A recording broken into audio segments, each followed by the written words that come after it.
In the food and beverage industry, output is won or lost in seconds. On high-speed lines, even the smallest inefficiencies can impact your bottom line. Let's explore where these losses hide and how you can recover them in this video. Food lines lose output in seconds. A few seconds of stoppage per minute can result in thousands of lost units per shift. Crucially, micro-stops, changeovers, and washdowns often eat into your availability, yet they rarely show up in standard reports.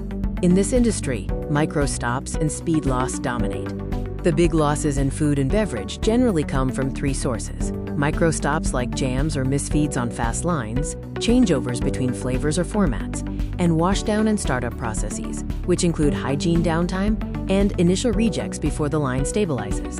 You cannot effectively chase a 2-second stop with a clipboard. Real-time OEE is essential, as it captures every micro-stop and identifies its root cause. This allows teams to prioritize fixing the most frequent offenders on your fastest lines, leading to a significant recovery of output. This approach is proven at scale. TeepTrak monitors performance in real time across more than 450 factories in 30 countries, providing actionable data built for the factory floor. Recover the seconds on your lines by capturing every micro-stop and turning lost time into cases. Visit our website to book a demo and subscribe for weekly factory performance breakdowns.